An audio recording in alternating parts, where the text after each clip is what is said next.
अस्सलाम वालेकुम नाजरीन। ड्रामा सीरियल तेरी छाँव की नई आने वाली एपिसोड में हम देखने वाले हैं आखिरकार सलार की मोहब्बत जीत ही गई।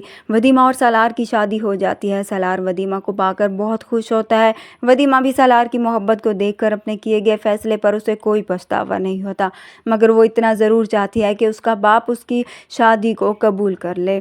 लेकिन उसका बाप वदीमा की शादी के बाद भी चैन से नहीं बैठने वाला। वो वदीमा और सलार को एक दूसरे से दूर करने की पूरी कोशिश शुरू कर देगा। मुजफ्फर साहब अब वदीमा का आईडी कार्ड ढूंढने की कोशिश कर रहा होता है। जब वो उसे नहीं मिलता तो अपनी बीवी से कहता है कि मुझे वदीमा का कार्ड नहीं मिल रहा, तुम जाकर देखो, उसे ढूंढकर मुझे दो। उसकी माँ उसे पूछती है कि आपने उसका क्या करना है, जिस पर जफ़र साहब ये कहकर उसे चुप करवा देता है, जो तुम्हें कहा है तुम वो करो। अब ये सुनने के बाद वदीमा की माँ समझ जाती है कि मुजफ्फर साहब अब ज़रूर कुछ ऐसा करने जा रहा है जिससे वदीमा लौटाए।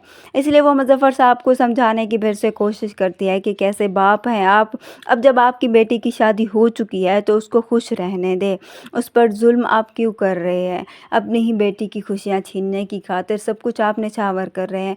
मगर मुजफ्फर साहब, जिसे इस बात की कोई गर्द नहीं, वो तो सिर्फ अपना मकसद हासिल करना चाहता है, चाहे उसे अपनी बेटी की खुशियाँ ही कुर्बान क्यों ना करनी पड़े। अपनी बीवी से कहता है, हाँ ऐसा ही बाप हूँ मैं, और मैं वदीमा को सलार से दूर करके ही रहूँगा। दूसरी तरफ हम देखेंगे सलार अपनी माँ को बताता है तो वो उसके मिलने के लिए वहाँ पर पहुँच जाती है, जहाँ पर वो वदीमा को देखकर बहुत ही ज़्यादा खुश होती है।